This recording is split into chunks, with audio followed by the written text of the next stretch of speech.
Bonjour à toutes et à tous, bienvenue dans le podcast La Sueur avec une véritable légende. Ça fait des années qu'on veut l'interviewer. Et là, ça y est, enfin, Monsieur Bombardier qui revient au KSW ce week-end pour affronter un Polonais très dangereux, Mariusz Pudzianowski. Bonjour Bombardier, merci d'avoir accepté notre invitation. Bonjour. Alors, Bonjour Guillaume, vous allez bien? eh ben ça va formidablement bien, je ne pourrais pas aller mieux. Alors ma première question, c'est comment est-ce qu'on se prépare pour un combat de MMA face à un véritable, on va dire, défi physique que présente le Polonais? Ouais, donc c'est un combat comme tous les combats. Parce que moi, je suis un combattant de la lutte sénégalaise et de MMA aussi. Donc voilà, c'est deux, comme on dit, deux légendes. Voilà, moi, je suis de Sénégal, lui, il est de Pologne. Donc c'est un légende. C'est quelqu'un que je respecte beaucoup. Donc je me suis bien préparé, voilà, pour le battre demain, Inch'Allah. Et à 44 ans, qu'est-ce qui vous pousse encore à combattre après tout ce que vous avez fait en lutte sénégalaise? Là, c'est vrai que ces dernières années, il y a une accélération en MMA. C'est quoi? Il y a vraiment cette envie de faire une vraie transition en MMA ou c'est au contraire prendre des combats plus plaisir? Oui, parce que moi, en ce moment-là, j'ai tout fait au Sénégal. J'ai tout gagné, tout ce qui est médaille, roi des arènes, plusieurs fois meilleur lutteur Sénégal. Donc, à ce moment-là, je me suis dit, pourquoi pas le combat, c'est essayer de développer et promouvoir le MMA au niveau de l'Afrique, surtout au niveau du Sénégal. Parce qu'au Sénégal, il y a beaucoup de jeunes lutteurs, donc il y a plusieurs licences. Donc, il y a pas. Donc, on dit il y a des combats de lutte sénégalaise, mais il n'y a pas beaucoup. Donc, voilà. Aujourd'hui, mon combat, c'est essayer de développer le MMA au niveau de l'Afrique et surtout au niveau du Sénégal. C'est mon défi en ce moment. Et est-ce qu'un combat de Bombardier en MMA serait possible au Sénégal? Oui, en ce moment-là, j'ai en train de voir avec le KSW. Donc, pourquoi pas, si on fait ici 3 combats, pourquoi pas la revanche au Sénégal? Pourquoi pas? Ah bah ce serait beau, ce serait magnifique. Et là, justement, en MMA, il y a cette limite des 120 kilos pour les poids lourds. Est-ce que justement, le fait de se dire, bah, vous êtes obligé, vous, d'être dans la catégorie au-dessus, donc forcément, l'UFC, ces organisations-là, c'est compliqué. Est-ce qu'aujourd'hui, vous avez tiré un trait finalement sur une carrière à l'UFC ou au Bellator ou dans les organisations américaines? Ah oui, pourquoi pas? Parce que là, peut-être l'année prochaine, je vais arrêter la lutte sénégalaise. Donc, si, par exemple, j'ai arrêté la lutte, donc je vais descendre jusqu'à 120. Mais à ce moment-là, c'est un peu difficile parce que j'ai fait les deux. Mais peut-être l'année prochaine, je vais arrêter la lutte sénégalaise. Donc, poids normal au UFC, c'est 120 kilos. Donc, ce n'est pas difficile là, pour descendre jusqu'à 120 kilos. Et là, aujourd'hui, qu'est-ce qui fait que vous avez un intérêt finalement dans le MMA après avoir tout fait en lutte sénégalaise? C'est le côté un petit peu sport extrême, entre guillemets, où il y a tous les composantes des sports de combat. Qu'est-ce qui fait que vous avez opté pour le MMA plutôt qu'une autre discipline? Oui, parce que MMA, c'est un sport que j'aime beaucoup. Donc, voilà, c'est un patience pour moi. Voilà, c'est un sport que j'aime beaucoup. Et là, aujourd'hui, vous avez 44 ans. Qu'est-ce que vous avez envie d'accomplir dans les sports de combat?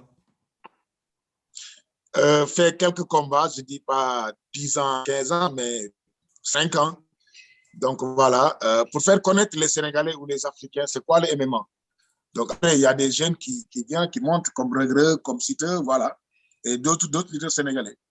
Et justement, Rug, on l'avait vu à Ares Fighting Championship au Sénégal pour faire ses débuts en MMA. Là, il a fait un deuxième combat au NFC qui a été impressionnant. Qu'est-ce que vous en pensez, lui, de sa carrière en MMA?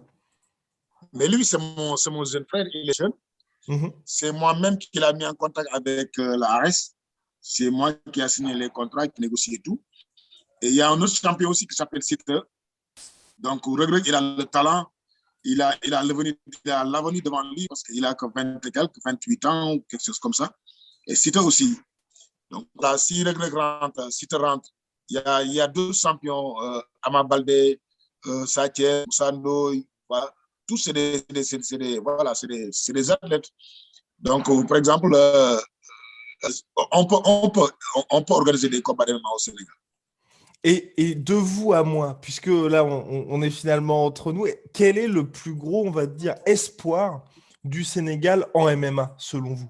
Parce que nous, on a la base. La base, la lutte sénégalaise, donc MMA, et c'est 60% comme la lutte sénégalaise.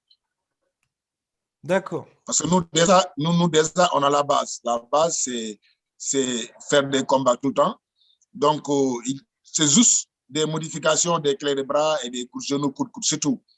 Mais le reste, nous, on a la base. On a la base. Et aussi, c'est des athlètes, c'est des combattants qui s'entraînent tout le temps. Ok. Et pour revenir à vous, est-ce qu'aujourd'hui, vous vous posez la question justement de se dire pourquoi pas avoir commencé le MMA plus tôt? Si tout était à refaire, est-ce que vous auriez commencé le MMA plus tôt? Non, avant, c'était pas possible parce que, voilà, j'étais trop pris par les combats du Sénégal. Et j'ai fait 2 ou 3 combats par an. Donc, c'était un peu difficile pour faire les deux. Mais à ce moment-là, au Sénégal, tu ne peux pas faire deux combats par an. Tu fais une combat par an. Donc, voilà. Et ça fait 8 ans, je m'entraîne avec les gars de MMA. J'ai beaucoup d'expérience. Et je crois qu'il y avait des discussions pour un combat en MMA contre Jérôme Le Banner. Est-ce qu'il y a des combats qui vous font rêver en MMA? Oui, comme par exemple mon combat contre Francis Ngannou. Voilà, Ngannou, ou comment il s'appelle le Romanais là, euh, Sandolungu et Bob Sapp. Voilà, c'est des combats que j'ai rêvé. Hein. D'accord. Et aujourd'hui, on va dire plus globalement, là, il y a donc le KSW qui arrive ce samedi soir. Quel est le pronostic de Bombardier par rapport au combat qui arrive? Le combat de KS de demain, samedi? Ouais, exactement. Non, moi, je vois que gagner. C'est tout. D'accord. Et il n'y a pas un pronostic plus précis, soit par soumission, soit par KO? Bon, tout est possible hein, parce que pour un combat, tu prépares tout. Donc voilà, tout peut arriver, mais moi, je vois que gagner.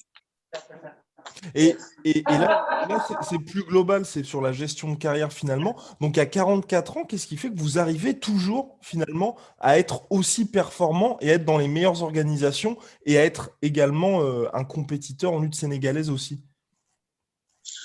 Donc pour garder la forme comme ça jusqu'à 44 ans, donc il faut s'entraîner tout le temps et tu manges bien et aussi une bonne hygiène de vie, surtout. Non, mais Bah, tu prends tout ce qui est naturel. j'imagine quand même qu'il y a un secret parce que quand vous affrontez des jeunes qui sont dans la vingtaine, est-ce que c'est un petit peu plus difficile pour vous? Qu'est-ce qui fait un petit peu la différence? C'est l'expérience? Qu'est-ce qui fait que vous Non, restez les au deux, sommet? bon, pour moi, le secret, c'est que du travail. Que du travail et une bonne hygiène de vie, c'est tout. Et il y a Daniel Cormier, justement, qui, bah, peut-être que vous le connaissez, donc c'est un combattant de MMA, Daniel Cormier, qui est aujourd'hui commentateur de l'UFC, qui a pris sa retraite à 42 ans et qui a expliqué que ces dernières années, c'était un petit peu plus difficile pour lui parce qu'il avait ses douleurs au dos. Donc il savait qu'il pouvait le faire, mais il avait plus ce même peps, si vous voulez. Vous, est-ce que vous avez aussi tout un suivi, un staff médical qui vous accompagne pour justement toujours être au top quand il y a la compétition? Ah oui, donc j'ai 2 médecins. Voilà, en ce moment-là, je me sens très bien. S'il y a un moment, je me sens que ça ne va pas ou je ne peux pas m'entraîner comme il faut, donc je vais arrêter tout de suite. Parce que tu ne peux pas rester éternellement. C'est comme ça la vie. Et j'ai une toute dernière question, Bombardier. Aujourd'hui, c'est vrai que aussi bien au Sénégal qu'en France, et même dans le monde, hein, j'ai envie de dire, vous représentez la lutte sénégalaise. Et pour vous, qu'est-ce qui fait que vous avez réussi finalement à être directement associé à votre sport et quand les gens pensent lutte sénégalaise, ils pensent directement à vous?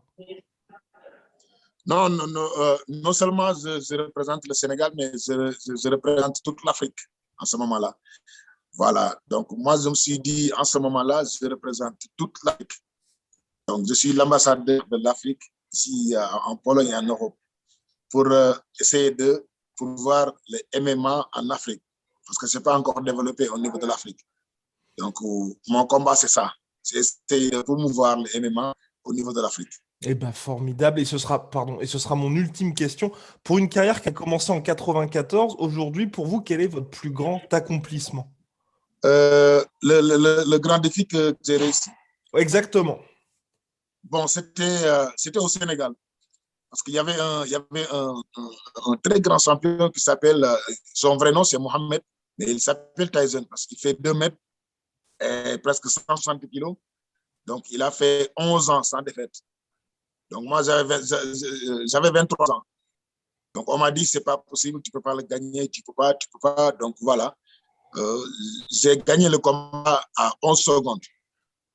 Donc, c'était un grand défi pour moi. Eh ben, bravo. Formidable. En tout cas, merci beaucoup, Bombardier, pour cette interview. On Merci va beaucoup. bien évidemment vous suivre samedi soir au KSW. Et puis voilà, top. Bon courage. Top. Salut. Merci.